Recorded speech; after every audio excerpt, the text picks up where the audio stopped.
Bienvenidos a Nuestras Mañanas. Como siempre, es un gusto saludarlos y saber que están con nosotros en este espacio que ha dispuesto Cimavisión para la participación de todos ustedes. Por eso los animamos a que participen de cada una de las secciones y nos dejen sus comentarios y sugerencias en nuestras redes sociales, donde nos encuentran como Cimavisión. A lo largo de esta temporada hemos tocado diferentes temáticas de interés general. Hoy no será la excepción. Estaremos hablando sobre la educación. Como les decía hace un momento, vamos a tocar un tema muy importante para toda nuestra comunidad, que es trascendental, y para ello, como siempre, me acompañan dos expertos. Tengo hoy dos invitados muy especiales que hoy van a compartir un poco con nosotros sobre educación precisamente. Entonces, pues les doy la bienvenida. Gracias por aceptar la invitación a acompañarnos. Profe. Yo le agradezco mucho la invitación y creo que es la primera vez que participo en este programa y por lo que estoy viendo va a ser una cosa como reiterativa porque me está gustando el asunto. Bueno, pues nos alegra. Yo soy educador de formación, inicialmente licenciado en física, luego me hice físico profesional de la física, pero después regresé a la educación nuevamente y he estado trabajando en todos los niveles de la educación. He publicado unos 10, 12 libros. Pero aparte de eso he hecho una cantidad grande de investigaciones y en particular yo creo que muchas personas me conocen por el vínculo que he tenido yo con la Escuela Pedagógica Experimental, que es una institución de educación alternativa que tiene un reconocimiento en este momento, me parece que bastante grande y que va más allá de las fronteras del país. Es decir, a nosotros nos están visitando reiterativamente personas de España, de Brasil, de México, además de muchas universidades que van a ver qué es lo que nosotros estamos haciendo como con cierta curiosidad. Ya después veremos de una manera más puntual qué es lo que estamos haciendo, pero por el momento baste con eso. Bueno, gracias, profe, por aceptar nuestra invitación. Y bueno, y por este lado tengo al profesor Jairo. Cuéntenos un poco, ¿hace cuánto conoce nuestra montaña? ¿A qué se dedica? Bueno, yo soy Jairo Pulido, yo soy licenciado en Matemáticas de la Universidad Distrital. Trabajé en la Escuela Pedagógica Experimental mucho tiempo, entonces digamos que ese fue mi acercamiento a la montaña. Gracias a la escuela y pues a varios proyectos que se desarrollaron allá, pues conocí a varias personas y varias organizaciones aquí del barrio, cosa que también me dejó muy encantado y por fortuna de la vida terminé trabajando en el Colegio Campestre Monteverde, entonces seleccioné esa plaza y ahí llevo estos 2 últimos años, pues también como a la expectativa de mirar qué rumbos tomamos en el término de educación. Hice una maestría, no he hecho tantas cosas, pero digamos que estoy siempre dispuesto como que a aprender y pues seguir en este bonito camino que es la educación. Bueno, qué chévere, vamos a hablar hoy de educación. Bueno, la educación actualmente en nuestro país ha sido muy criticada. ¿Ustedes cuál creen que es la situación real del país? Ustedes que son educadores, que se dedican a eso, que le apuestan a la educación. ¿Cuál es el concepto que ustedes tienen sobre cómo se está desarrollando esa educación en nuestro país?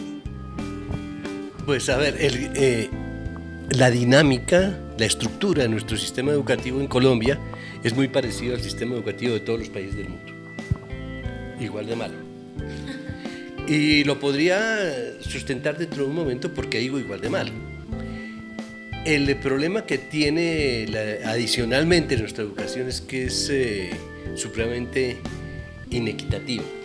Es decir, en nuestro medio, la educación que cada quien logra depende del poder adquisitivo que tiene cada quien.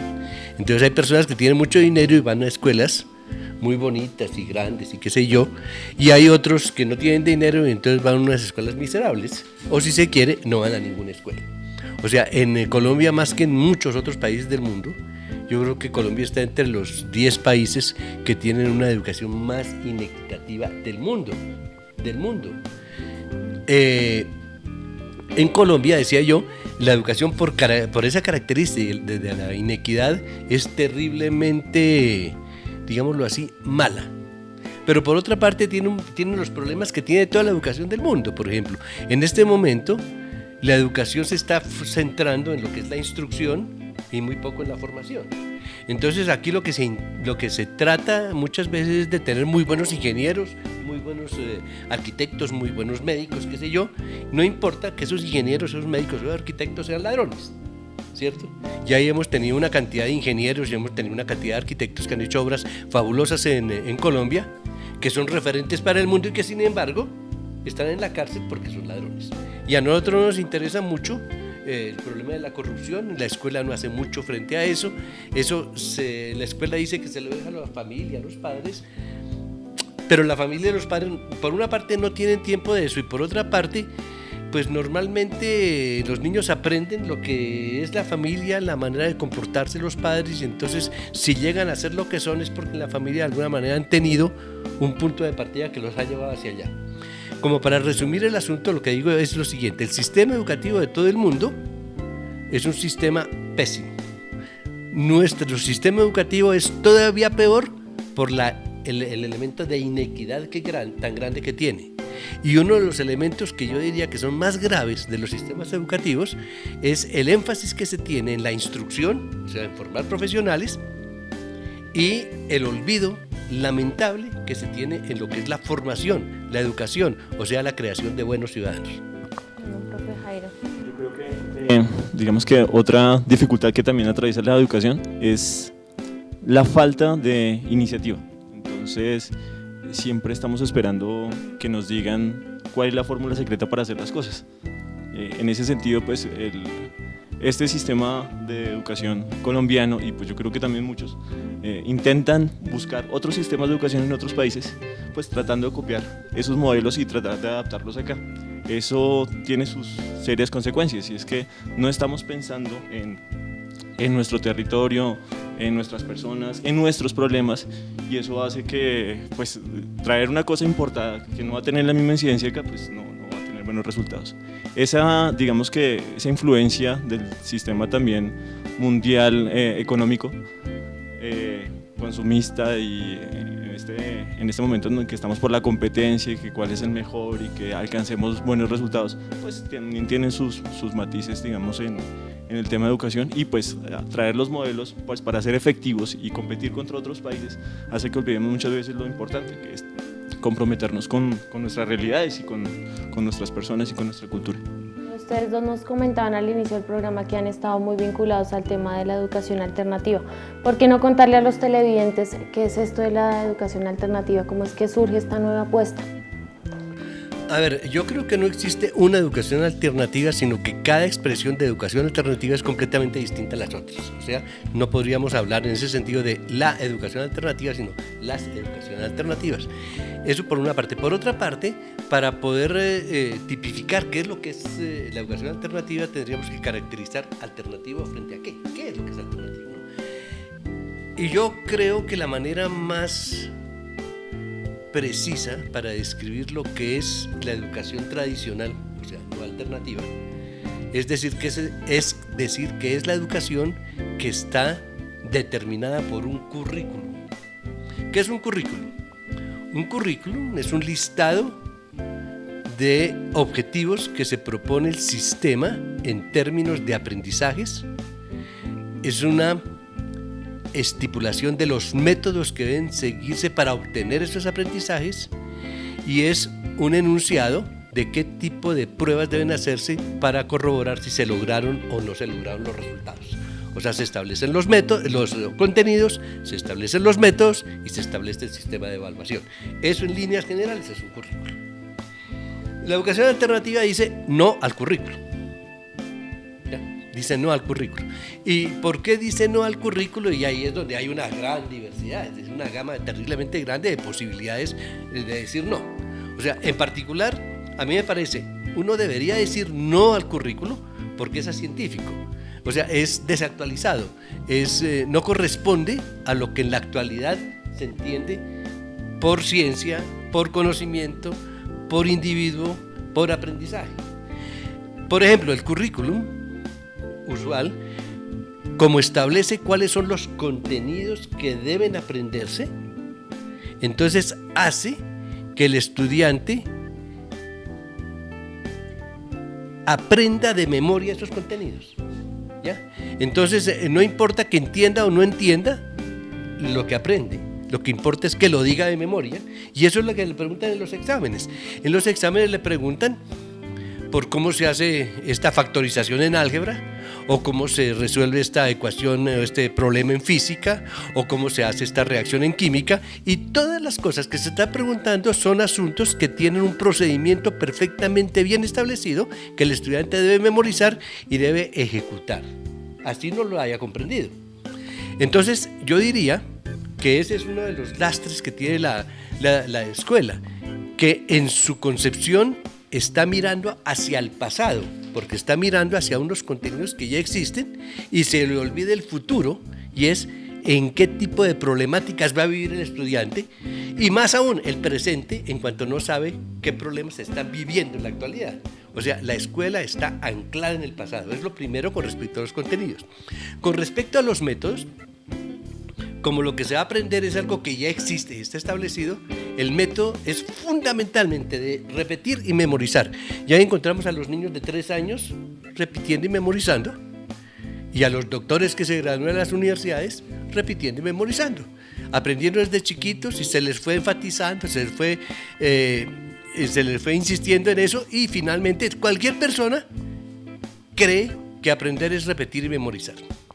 El tercer asunto es que la escuela supone que lo que tiene que lograrse lo tienen que lograr todos, y lo tienen que lograr todos de la misma manera. Eso es suponer que todas las personas son muy parecidas, es más, que son idénticas, y es tan importante, es tan determinante esa concepción de que todo lo que se hace deben hacerlo todos, que quien tenga dificultades para hacer algo se le hacen cursos remediales para habilitarlo para que haga eso. O sea, no se piensa en que puede aprender de una manera distinta, en que de pronto debería aprender son otras cosas, sino lo que se hace es un tratamiento para que de todas maneras aprenda lo que está previsto que tiene que aprender. Y eso es supremamente violento, y eso se hace en todas partes. Ahora, el que no lo aprenda, se le obliga a que haga otro año tratando de aprender eso, pero tiene que aprenderlo. Es decir, el sistema es supremamente rígido en ese sentido. Entonces la educación alternativa dice, los individuos todos son distintos, los aprendizajes todos son distintos, y todas las personas pueden aprender cosas importantes, pero no necesariamente las mismas cosas. Lo que es importante, desde otra perspectiva lo diría, lo que es importante no es mirar hacia el pasado, lo que es importante es ver cuál es la problemática del presente, para, de acuerdo con esa problemática que estamos viviendo, organizar las actividades que tenemos para que las personas desde el principio aprendan a vivir el mundo que viven y no el mundo del pasado, ¿ya? Y no el mundo ficticio, digamos, de la matemática platónica, le diría yo a Jairo, porque la matemática que se aprende es platónica, es decir, no solamente se aprenden cosas de memoria, sino que se aprenden cosas inexistentes. Es decir, en las matemáticas es una cosa chistosa, también sucede en física, es una cosa chistosa. Los niños aprenden las matemáticas, los polígonos regulares, los triángulos, los cuadrados, los círculos, las circunferencias, y después de que los han visto, dice, tráeme un círculo, Pepito, y tráeme, Juanito, una no sé qué, y los niños juegan con eso. Después la maestra dice, ahora vamos a buscar en la escuela, y salen todos del salón de clase, vamos a buscar triángulos y círculos, no sé qué. Lo peor de todo es que los encuentran. Los encuentran porque desde chiquitos los niños se acostumbran a manipular la realidad para meterla dentro de la teoría. Todo el mundo sabe que además, más allá de las pompas de jabón, difícilmente se puede conseguir un círculo o una esfera en el mundo. Lo que se encuentran son nubes, y ustedes han visto qué forma tienen las nubes.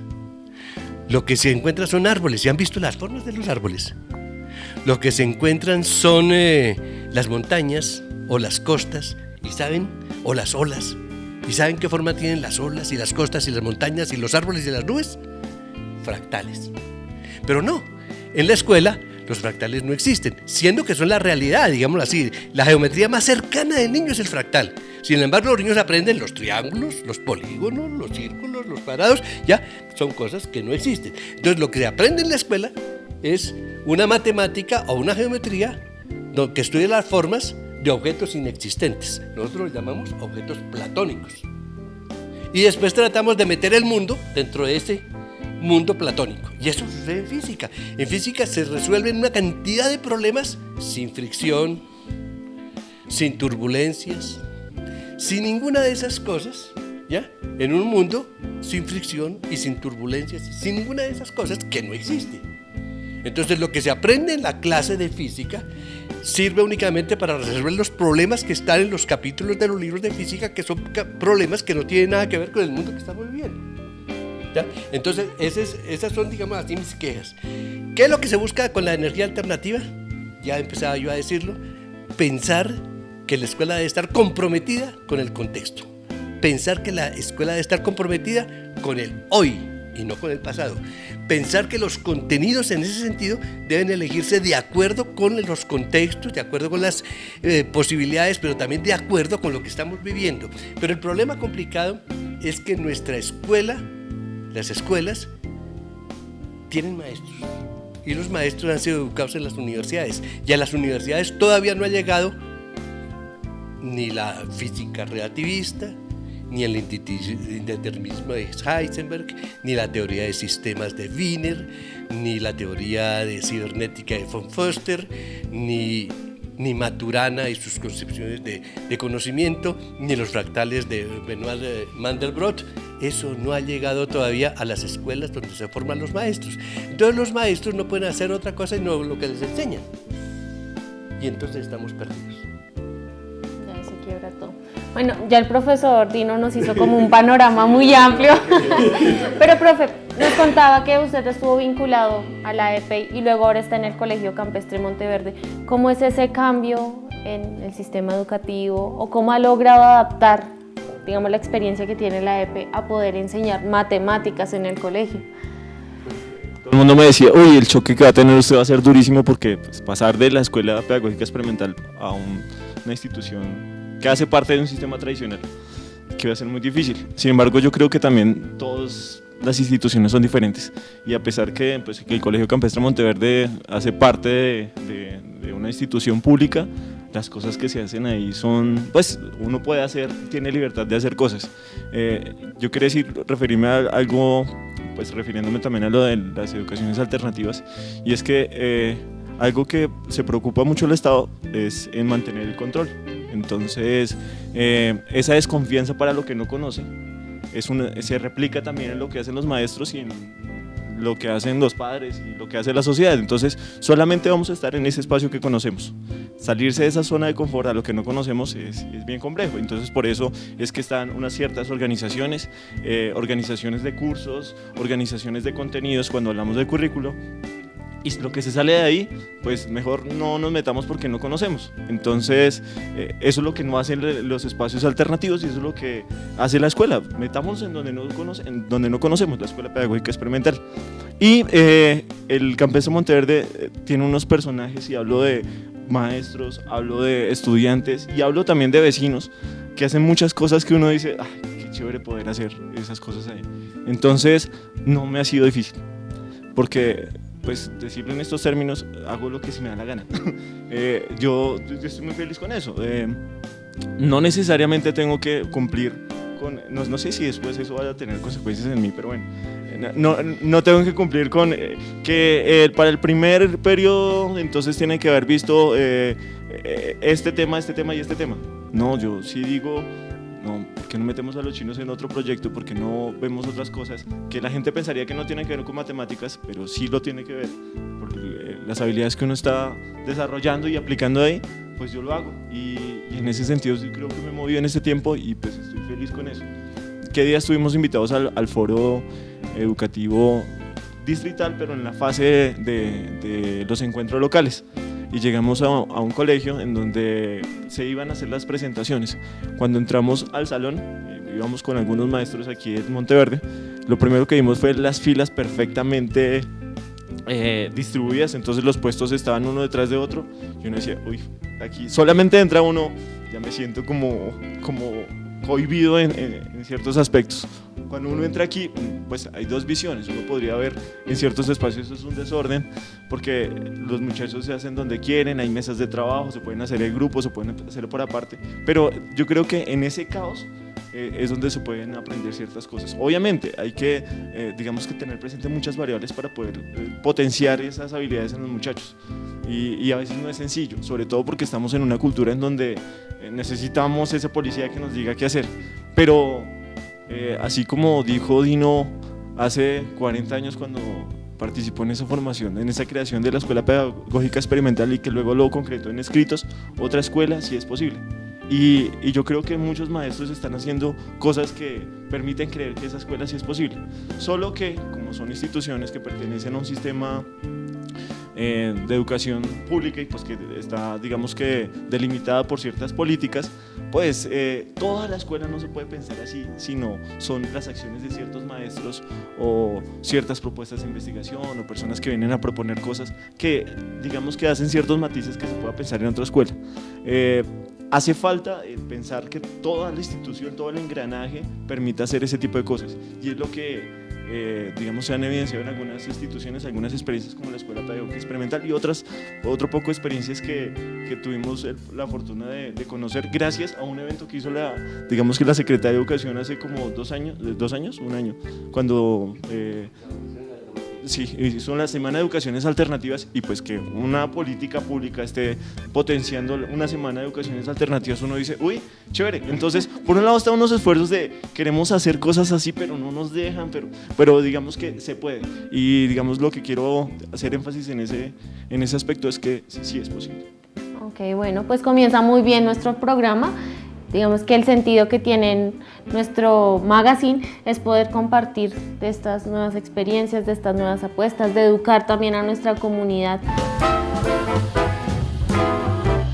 A nuestros televidentes les recordamos, estamos en compañía del profesor Dino y del profesor Jairo y estamos hablando de educación, y con el profesor Dino hemos estado compartiendo sobre educaciones alternativas. Él ya nos comentó que hace parte de la Escuela Pedagógica Experimental, que está muy cerca aquí en nuestro territorio, y que varios de los chicos que estudian allá vienen y hacen trabajo en nuestra comunidad. Contemos un poco sobre el modelo que trabajan en la EPE. A ver, desde hace 40 años nosotros comenzamos a construir una escuela que queríamos que fuera definitivamente distinta a esa escuela en la cual no queríamos que se educaran nuestros hijos, porque esa fue la motivación inicial. No queremos que nuestros hijos, en ese entonces yo tenía 2 muchachitas que podían ingresar al colegio, yo no quiero que se eduquen en la escuela tradicional, hagamos una escuela. Y eso lo dijimos otros 5 y empezamos con la escuela. Con el tiempo eso nos obligó a investigar acerca de que si no nos gustaban las ciencias que enseñaban en la escuela tradicional, entonces qué ciencias debíamos enseñar nosotros, y eso obliga a investigar. Si no nos gusta la matemática, ya había hecho yo referencia a los objetos platónicos, si no nos gusta esa matemática centrada en los objetos platónicos, entonces ¿cuál matemática? Y si no nos, entonces ¿cuál escuela? Y frente a esa escuela, que no existe, no teníamos ningún dato, teníamos que construirla, teníamos que investigar, teníamos que construirla, y por eso quizás nosotros llegamos a tener simultáneamente 5 o 6 proyectos de investigación, algunos de ellos financiados por Colciencias, y logramos una serie de resultados y logramos también una serie, diría yo, como de reputación en el sector educativo. Esa reputación del sector educativo nos ha servido a nosotros para convertirnos en una institución relativamente distante del sistema tradicional, pero que es considerada con respeto por el sistema tradicional. Es decir, el ministerio no se mete con nosotros, la Secretaría de Educación no se mete con nosotros. Yo creo que si se metieran con nosotros la cosa podría ser interesante, porque de pronto permitiría que las cosas que estamos haciendo se proyectaran en muchas partes, porque nos conocerían más. Sin embargo, también es una cosa peligrosa, porque puede, con estos abusos de poder que se dan en este momento, quién sabe qué podría resultar. El asunto es que en este momento la Secretaría de Educación a veces nos contrata para que formemos maestros de ellos. Actualmente nos acaban de aprobar un proyecto de formación de maestros que nosotros estamos haciendo para los maestros del distrito. Hemos asesorado trabajos de investigación, de cambio, en zonas como Suba, por ejemplo, en Ciudad Bolívar, en la localidad Cuarta, y hemos estado en muchas partes acompañando a los maestros. Hay una gran cantidad de maestros del sector oficial que nos quiere realmente y nos estima. Entonces, por eso decía yo, hemos logrado construir una especie como de buena reputación. ¿Y qué es lo que nosotros hacemos? Nosotros caminamos en una cuerda, en un filo muy complicado, porque nosotros queremos hacer una escuela distinta, pero queremos que nuestros niños puedan transferirse, ir y venir al sistema tradicional. Y puedan entrar a la universidad, eso quieren los padres de familia. O sea, nosotros tenemos que cumplir con ciertos requisitos que exige el sistema y al mismo tiempo estamos comprometidos con hacer una escuela alternativa. Entonces, eso es una cosa muy complicada porque si nosotros no tuviéramos que cumplir con lo que exige el sistema, nosotros haríamos otra cantidad de cosas. Muchas más cosas distintas a las que estamos haciendo, de pronto más provocadoras, ¿ya? Pero como nosotros tenemos que al mismo tiempo que hacemos la alternatividad, posibilitar que nuestros estudiantes pertenezcan al sistema y sigan el sistema y puedan transferirse dentro del sistema, entonces las cosas siempre están, digamos así, con un compromiso muy complicado. Pero hemos logrado una cantidad de cosas dentro de ese compromiso. Hemos logrado, por ejemplo, que en la escuela no haya evaluación, ¿ya? Y la gente se sorprende, pero porque la gente se sorprende porque tiene metida en la cabeza una imagen equivocada de los niños, de acuerdo con la cual el niño solamente estudia si es presionado para que estudie. No estudiaría si no existiera esa presión, y nosotros lo que podemos demostrar es que los niños estudian cuando les gusta lo que estudian.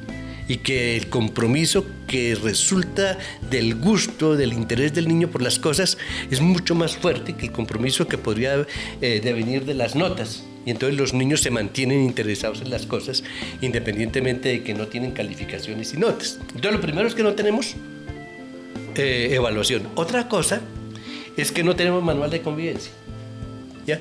Y no tenemos manual de convivencia por una convicción clara y determinante en la democracia y por una convicción y una credibilidad muy grande en el ser humano. O sea, en esto juega la democracia por un lado y la confianza por otro lado.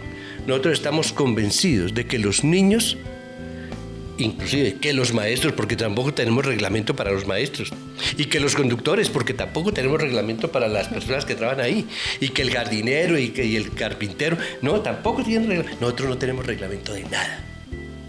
Nosotros estamos convencidos de que las personas que trabajan con nosotros son personas de buena voluntad, que dan lo mejor de sí mismos y que en virtud de eso, cuando se presenta una dificultad, la van a solucionar sin necesidad de apelar a una autoridad que venga a imponer un código, a establecer una orden o a establecer una sanción. O sea, nosotros creemos en la gente y nosotros queremos que los niños crean en la gente, crean en la institución, crean en los colectivos, crean que son capaces de hacer no solamente una escuela distinta, sino ojalá un país distinto. Entonces, no tenemos manual de convivencia, no tenemos esta cosa de la evaluación, les decía, pero tampoco tenemos currículum. Ya les había hablado de que el currículum es la impronta, digamos así, de la educación tradicional y contra la cual nosotros estamos. No tenemos currículum. ¿Qué quiere decir que no hay currículum? Que todo maestro puede organizar la clase de acuerdo con lo que estime conveniente, conociendo a los estudiantes y conociéndose a sí mismo y conociendo el contexto dentro del cual se encuentra. Y entonces, si hay dos maestros de matemáticas en un mismo curso, o sea, en un mismo cursos paralelos, es probable que uno esté haciendo una cosa y el otro está haciendo otra. ¿Por qué? Porque los contextos son distintos, pero cada quien está obrando de buena voluntad y los dos irán a conseguir dentro de las dinámicas que propone una cantidad de resultados interesantes desde el punto de vista del razonamiento lógico, razonamiento matemático, qué sé yo, y van a aprender matemáticas, ¿cierto? Entonces no hay currículum y eso también quiere decir que los niños no repiten año. Los niños están comprometidos con lo que hacen lo que tienen que hacer y van de una manera natural pasando de un nivel al otro, a no ser que hablemos con los padres de familia, hablemos con el muchacho y muchas veces incluso los muchachos mismos son los que dicen, yo quiero hacer otra vez este curso. Y el padre de familia dice, es mejor que lo haga. Y a veces, o sea, no es el forzar a la gente a eso, sino es más bien un acuerdo que se logra entre la gente de qué es lo más conveniente en un momento determinado para el niño, y si se acuerda que el niño tiene que volver a hacer nuevamente el nivel 8, pues lo vuelve a hacer. Claro, el nivel 8 que va a hacer es totalmente distinto al que hizo porque va a tener otro maestro, otras actividades, ¿ya? Y nunca va a ser la repetición, ¿ya? Inclusive, si el niño llega 3 o 4 veces el nivel 8, 3 o 4 veces haría cosas totalmente distintas porque como no hay currículum, entonces lo que se hace es distinto. Entonces esas características tipifica muy bien lo que es la alternatividad en la EPE, pero hay otra que es muy interesante, y es que en el currículo normalmente se dice cómo deben conseguirse los objetivos que se proponen. Y para eso están las clases, para eso están las actividades académicas y los textos. Nosotros fundamentalmente trabajamos con problemas y con proyectos. Entonces nosotros no tenemos un listado de proyectos, sino que cada año, a veces cada 6 meses, pero en general cada año aparece una especie de un menú de proyectos y los niños escogen en qué proyectos van a estar, escogen su proyecto y trabajan en el proyecto, y no es estar en física o en química no, es un proyecto, y el proyecto puede tener las especificidades más locas del mundo, desde unos que quieren hacer un film minuto, por ejemplo, y se dedican durante todo el año a hacer un film minuto. Hay otros que se dedican a estudiar cómo recuperar la quebrada que está contaminada, otros se dedican a estudiar cómo son las artesanías de los indígenas del Sibundoy, y entonces tenemos un maestro indígena que les enseña eso a los niños y que no tiene ninguna formación como maestro. Eso está prohibido. Pero de todas maneras nosotros tenemos un indígena que no tiene ¿ya? Y tenemos una campesina que les enseña a los niños a tejer y que les enseña cómo se esquilan las ovejas, se carda la lana, se lava la lana, se hila la lana y se teje la lana y convierte el vellón de la oveja, lo convierte en una cobija. Pero eso no lo puede enseñarse una persona que sabe hacer eso. Una señora que no tiene ni siquiera tercero primaria y hace esas actividades con los niños, eso también está prohibido. Pero eso es encantador, ¿ya? Y yo creo que esa articulación que hemos logrado del saber, dijéramos así, del saber en general, no es solamente el saber científico, no es el saber tradicional, el saber ancestral también, y eso es muy importante. Nosotros no podemos decir que respetamos a nuestros ancestros, pero que su saber no nos interesa y que está allá mientras nosotros estamos acá. Nosotros no los respetamos mientras no nos involucremos con ellos y mientras ellos no nos enseñen lo que saben hacer. Y eso lo están haciendo. Ojalá lo hiciéramos todavía más. Bueno, ahí tenemos fracasos. A veces el indio no funciona, por decirlo así. ¿Sí? Pero de todas maneras, si ese indio no funciona, tenemos que conseguir otros, ¿ya? Que trabajen con nosotros y que nos cuenten, que nos enseñen, que nos digan, ¿ya? ¿Qué son ellos? Porque ellos son nosotros. Nosotros somos ancestrales de ellos, ¿ya? Entonces, esos son elementos, digamos, como para ir comprendiendo la escuela. Ok, profe, ¿y cómo ha sido esa relación de la escuela con nuestra comunidad? ¿Se ha tejido algo? Yo creo que en los 40 años podríamos pensarlos como en épocas, como en etapas, ¿no? Durante un tiempo muy largo la escuela estuvo invisibilizada, dijéramos así. No se sabía aquí que existiera la escuela. Pero desde hace aproximadamente unos 5 o 6 años, de pronto un poquito antes, pero especialmente desde hace 5 o 6 años, y eso coincidió con nuestro interés en una área que se llama la economía azul. Nosotros rompimos, dijéramos así, las fronteras de la escuela, y coincidió eso con la presencia aquí en la comunidad de una serie de expresiones de educación popular supremamente interesantes que nos permitieron enriquecer lo que se hace en la escuela con el conocimiento de lo que se hace en la comunidad, pero también proyectar muchas de las actividades de la escuela en el ámbito de la comunidad. Por ejemplo, cuando uno trabaja la quebrada no nace y muere en la escuela, pasa por la escuela. ¿Y de dónde viene? De la comunidad. Entonces, si entre todos no trabajamos para recuperar la quebrada, para descontaminarla, pues estamos perdidos. Esa es una cosa que es común de todos.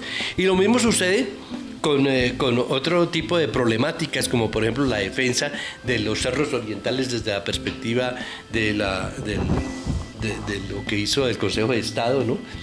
Que de alguna manera tiene que ver con la comunidad, tiene que ver con nosotros, tiene que ver con todos. O sea, el reconocer que nosotros no estamos solos, sino que nosotros tenemos múltiples vínculos con la comunidad, nos llevó desde hace unos 7 años a establecer, y afortunadamente encontramos con quién, pero cantidades de personas aquí que también lo querían. O sea, había gente de la comunidad que quería conocer más la escuela, y había un grupo grande de la escuela que también quería relacionarse con la comunidad, y esos vínculos yo creo que apenas están comenzando, y que yo creo cada vez van a ser más fuertes, pero también cada vez van a ser más productivos. Interesante lo que conocimos de la Escuela Pedagógica Experimental. Ahora vamos un poco a la realidad de nuestro barrio, profe. ¿Qué tal si le contamos un poco a la comunidad cómo es que funcionan las cosas en el colegio? De pronto muchos tienen como ideas, pero hablemos de los proyectos, en qué están vinculados los chicos, cómo es que desde el colegio también se están ayudando a fortalecer estas habilidades. No sé, no mentiras. Lo que pasa es que la realidad es bastante compleja y cada espacio, cada momento también tiene sus dinámicas. Entonces, pues lo que yo he alcanzado a identificar acá es que los muchachos aquí del barrio son supremamente hábiles, son muy vivos, digamos que pues en el argot colombiano muy avispados, son muy inquietos, digamos que tienen unas características que los hacen muy particulares, distintas a lo que uno pensaría en otro lado. Hace un momento mencionaba el colegio este en donde estaban las filas organizadas. Yo no veo cómo estarían estos muchachos allá. Ahora, yo conozco desde el contexto de los muchachos que están en la jornada de tarde, que es donde yo trabajo, aunque he visto algunos de la mañana y hablo con ellos, entonces no sé cómo son las dinámicas en cada espacio. Entonces digamos que una característica ahí es que cada momento, cada espacio tiene sus particularidades y reconocer esas particularidades y no homogeneizarlas, pues hace también que haya un trabajo bastante importante. Entonces, la idea no es que todos hagan lo mismo, que todos repitan lo mismo y se comporten de la misma manera, sino que reconocer que todos somos distintos. En ese sentido, pues he encontrado, he visto algunos de los proyectos que se han hecho con ellos, con la comunidad o con algunos maestros en otros casos, que me han parecido muy importantes. El colegio se ha esforzado, pues lo que yo he visto últimamente, en poder, digamos que apoderarse de un reconocimiento importante y distinto. O sea, las problemáticas existen en todo lado. Y pues algo que quiero hacer énfasis acá es que el Colegio Campestre Monteverde no se ha preocupado por ocultar esas problemáticas. El Colegio Campestre Monteverde se ha preocupado por hacer evidentes esas problemáticas. Y a veces el hacerlo evidente también hace que nos tilden de esas mismas problemáticas que los estamos manifestando y haciendo evidente. Un ejemplo es la problemática del consumo, que es una problemática de una sociedad, o sea, es de la sociedad y no particularmente en ciertos sectores, en ciertos espacios. El consumo, digamos que hablando en el tema del consumo de psicoactivos, está en todo lado. Pero ese es uno de tantos ejemplos. Entonces, cuando nosotros hacemos evidente esa problemática, pues la gente dice, es claro, es porque está allá y pues ahí viene la cosa, digamos que la sociedad misma también a tildarnos. Pero esos esfuerzos pues para que los muchachos ganen otro espacio en protagonismo, en autonomía, en autorregulación, términos que aprendí en la Escuela Pedagógica Experimental y que me di cuenta que funcionaban mucho. Cuando Dino mencionaba que allá no había un manual de convivencia, que no había un reglamento y que la idea era que no hubiese una figura de autoridad que dijera esto no se puede hacer, esto sí, era para que las mismas personas armaran un colectivo y entre ellos mismos pudieran llegar a ciertos consensos, ciertos acuerdos y esos acuerdos de convivencia. Y lo que he notado es que esos esfuerzos que se han dado, digamos, en el Colegio Campestre Monteverde apuntan casi a lo mismo. Hace muy poco estábamos revisando los documentos oficiales, el PEI y cuál es la misión, la visión, y algo muy bonito que estaba en la misión y era que el objetivo principal del Campestre Monteverde, y hablo como institución general, era desarrollar autonomía. Y yo, chévere, pues era desarrollar autónomos, muchachos autónomos, pero cuando uno veía si son autónomos, pues uno pensaría, sí, claro, son autónomos porque hacen lo que quieren, pero digamos que ahí está el esfuerzo en mirar cómo lograr ese tipo de cosas. Ahorita hay muchos, digamos que algunos programas, algunos proyectos acordados con la comunidad, hay otros proyectos que están desarrollando los maestros desde las aulas, algunos esfuerzos pues para que digamos el trabajo no sea curricular, sino que sea un poco más general a manera de ciclos. Otra sorpresa que me encontré y es que hay una propuesta de una reorganización curricular por ciclos que hace, pues invitaría a pensar que los muchachos no trabajaran necesariamente por los saberes específicos de cada grado, sino que los agrupaban por edades y por intereses en diferentes ciclos.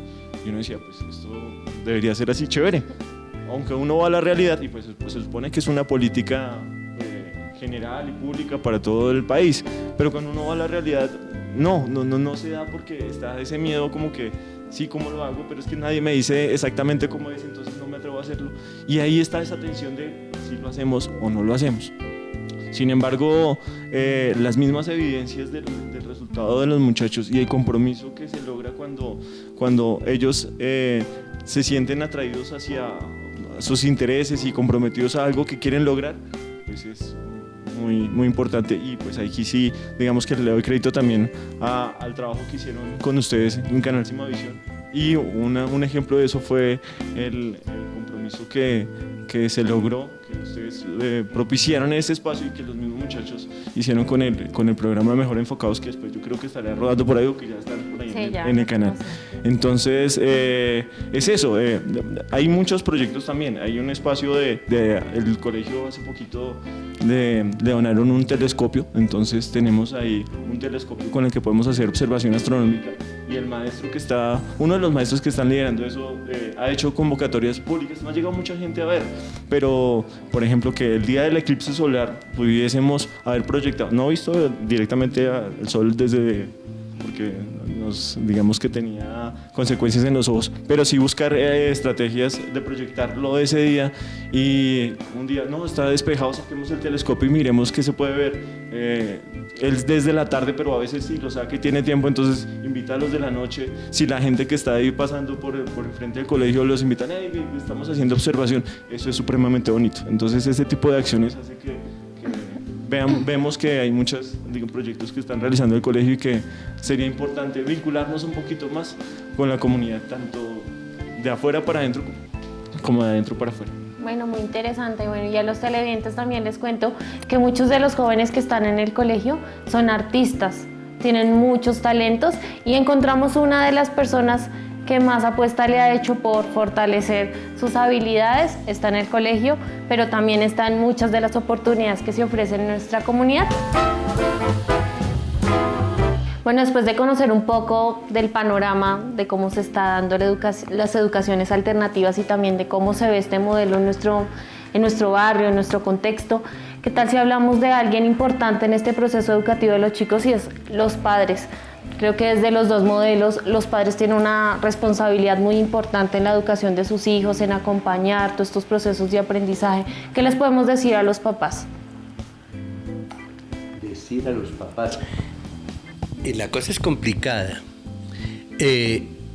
Para la EPE ha habido, digamos así, como dos grandes grupos de padres de familia que han llegado ahí con sus muchachitos, y es por una parte un grupo de padres de familia que han descubierto finalmente una institución en donde hay libertad y los niños pueden ser felices, y entonces llevan allá a los niños, y esos padres de familia normalmente son pues hijos de maestros, son maestros.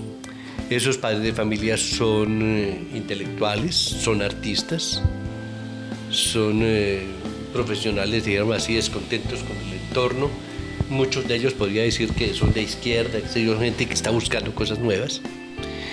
Y entonces estas personas no se sorprenden mucho por lo que encuentran en la escuela, y de alguna manera se articulan con lo que se está haciendo.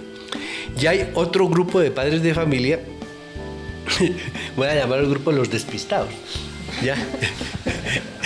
Es un grupo de padres de familia que les parece bonito el bosque y no sé qué, y sin enterarse, digamos así, como con mucha conciencia de lo que están haciendo, matriculan a los niños ahí, y entonces empiezan a sorprenderse porque el niño llega a la casa y en vez de cumplir las órdenes que el papá les da, que era lo que venía sucediendo siempre, le pregunta: ¿y por qué, papá? ¿Y usted por qué me viene a preguntar por qué? Y entonces llegan a la escuela: bueno, aquí todo está muy bonito, pero ¿por qué el chino cuestiona lo que yo le digo? ¿Ya? Entonces empiezan a darse cierto tipo de conflictos de ese tipo, en donde se muestra de una manera clara el contraste entre los principios, qué sé yo, familiares con respecto a la formación, el orden, la vida, y lo que se hace en la escuela. Y entonces hay cosas complicadas. Yo creo que hay otro grupo de padres de familia, además de los muy convencidos, de los despistados. Yo creo que hay otro grupo de padres de familia y son unas personas que siempre han buscado una institución donde matricular los niños, donde dejarlos, para no volverlos a ver más, ¿sí? Y entonces, una vez se encuentran en un colegio, ya nos salvamos, allá los dejamos y ya no tenemos que preocuparnos más por los niños. Y yo creo que eso nos lleva a una serie de conflictos que han sido reiterados en la escuela, de padres de familia que vienen a preguntarnos a la escuela o a protestar en la escuela por lo que nosotros hacemos o dejamos de hacer, en términos generales, digamos, tanto de que ellos esperaban con que los niños en un momento determinado de su formación supieran quién fue el rey de los hunos y quién fue Taras Bulba, y que como no les enseñaron, dicen, ¿y aquí qué estaba aprendiendo? Y yo a esa edad ya sabía todas esas cosas, ¿cierto? Y entonces en la escuela lo que nosotros hacemos son cosas distintas, entonces ese antagonismo, ese descuido, qué sé yo, lo encuentran algunos padres de familia. Yo no sé, a mí me parece que el problema de los padres de familia frente a la EPE es el mismo problema de los padres de familia frente a todas las instituciones. O sea, yo creo en este momento, y lo que voy a decir no tiene que ver estrictamente con la escuela, yo creo que en este momento los niños chiquitos están muy mal educados, y cuando digo los niños chiquitos hablo de los niños entre los 0 y los 4 o 5 años. Están muy mal educados, los papás no saben qué hacer con ellos, los papás le están incidiendo en la formación de valores de estos niños de una manera determinante, y ya el niño a los 5 o 6 años, eso es lo que dicen los grandes psicólogos y pedagogos del mundo, a los 5 o 6 años el niño ya tiene definida su personalidad, dijéramos así. A los 5 o 6 años ya es un chino autoritario o no, es un chino patriarcal o no, es un chino considerado o desconsiderado, es un chino responsable o irresponsable. Todo eso se forma antes de los 5 años, ¿ya? Y la formación que reciben en la casa es lamentable. Es una educación machista, es una educación autoritaria, es una educación arbitraria, es una educación fundada en la obediencia, es una educación que si no entra a la escuela a pelear contra ella, lo que vamos a tener son lo que estamos teniendo en este momento, y es una cantidad de corrupción a todos los niveles. O sea, yo creo que en una sociedad distinta, con una cultura distinta, esos valores deberían estar en manos de la familia. Pero yo creo que en una sociedad como la colombiana, la escuela tiene que hacer una reeducación de los niños, tratando de reeducar a los niños que están mal educados por parte de la familia. Y en el panorama de nuestro barrio, ¿cómo ve esa función de los papás o ese compromiso? Yo alguna vez leí una historia de un libro que se volvió famoso y a algunos no les gusta, que la culpa es de la vaca. Y en ese libro habían, digamos que una de las historias iba una familia, papá, mamá, el hijo y un burro. Y entonces la mamá iba en el burro y el papá y el hijo iban caminando. Pasaron por un lugar y la persona que los vio dijo, uy, esa señora, el pobrecito, el niño todo chiquitico, el señor también todo cansado de trabajar, y la señora es la que se sube en el burro. Uy. Entonces ellos escucharon eso y cambiaron. Entonces no, ya subieron fue al niño.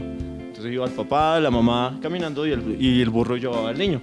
Y después otra persona dijo, no, pero ese niño tan desconsiderado, el papá y la mamá ya mayores, el niño con toda esa energía y se sube él en el burro, uy, qué desconsiderado. Entonces cambiaron y ya se subió fue el papá. Y entonces, no, ¿cómo así? ¿Cómo es posible? Otra persona lo vio y dijo, ¿cómo es posible que el papá sea el que se sube, el niño, todo un niño, y la mamá también? No. Entonces, ¿qué nos dejó eso? Ah, y en otra, el burro iba solo, porque dijeron, entonces no vamos a montar a nadie, mandemos el burro solo.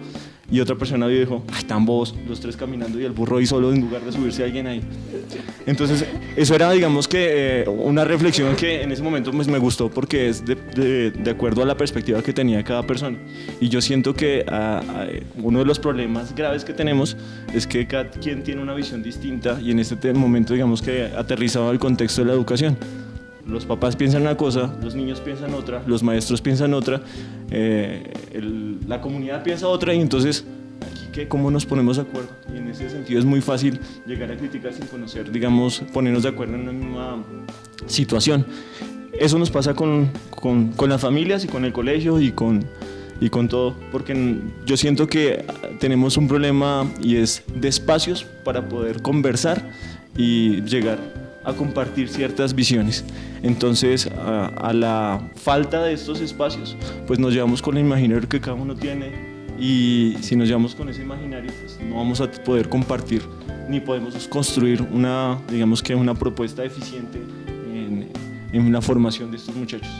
Entonces, pues el colegio tiene que comprometerse con ofrecer más espacios de comunicación con los papás, que no sean necesariamente la entrega de boletines, cómo va mi hijo, venga mis notas, no, que sea mucho más allá de venga cómo lo vemos, cómo vamos el proceso, ofrecer esos espacios, aunque también es difícil. Bueno, pues el colegio los puede ofrecer, pero los espacios de los papás digamos que no son muy amplios, y muchos están trabajando para poder sacar a sus hijos adelante y entonces no tienen ese espacio para ir, y ese digamos que es un problema que no sé cuál será la solución, pero que no por eso nos vamos a rendir. Entonces la invitación sería eso, tanto a los papás como al colegio, buscar esos espacios de comunicación para que podamos compartir las visiones que tiene cada uno, las perspectivas, y poder construir una propuesta de manera colectiva. Bueno, gracias a nuestros televidentes por continuar en nuestras mañanas. Recuerden que ustedes pueden dejarnos sus sugerencias y comentarios a través de nuestras redes sociales. Acá abajo de la pantalla aparecen nuestras redes y nuestros números de contacto para que nos dejen como las sugerencias, los temas que quieren que estemos hablando en nuestro magazine. Pues ya nuestro magazine se está acabando y ya tengo que despedir a mis invitados. No quiero que se vayan sin que les dejen unas últimas reflexiones a nuestra comunidad, de pronto a todos esos jóvenes, a esos niños, a esos padres de familia que están hoy escuchando este programa. Profe Dino, ¿qué tiene para contar? Ante todo, pues muchas gracias por esta posibilidad que me parece a mí que es inapreciable. Es decir, aparte de eso, cuenten conmigo y yo siempre estoy dispuesto a participar en este tipo de programas. Yo creo que un llamado general al país, digámoslo así, por la importancia de la educación nunca sobra. Yo creo que la educación está supremamente abandonada en este país. No solamente desde el punto de vista de lo que es la investigación científica, de lo que son las posibilidades para establecer qué podemos hacer con nuestra biodiversidad, por ejemplo, que es asunto que debería tener institutos de investigación dedicados a establecer ese tipo de cosas. Otras cosas, a establecer cuáles son los saberes ancestrales que podemos aprender de todas esas comunidades indígenas y de todas esas tradiciones que existen y que están perdiéndose, de una manera indolente, porque nadie se siente por esas pérdidas que son inapreciables.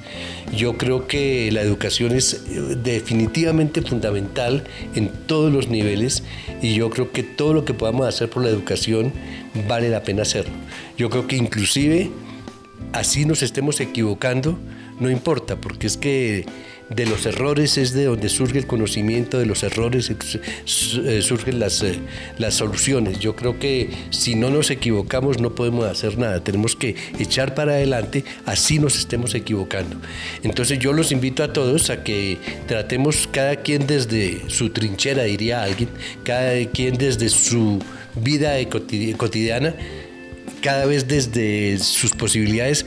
¿Qué puede hacer por la educación en este país? Si nosotros no transformamos la educación, estamos perdidos, y yo creo que estamos en un momento en el que el país está muy abierto para este tipo de iniciativas, y yo creo que son muchas las cosas que se pueden hacer. Nuevamente, muchas gracias por la invitación. A usted por aceptar nuestra invitación. Bueno, profe. Pues también agradecer este espacio de participación para poder comunicarnos con la comunidad, compartir con ustedes, compartir con Dino. Yo quisiera decir que la educación no es una papa caliente.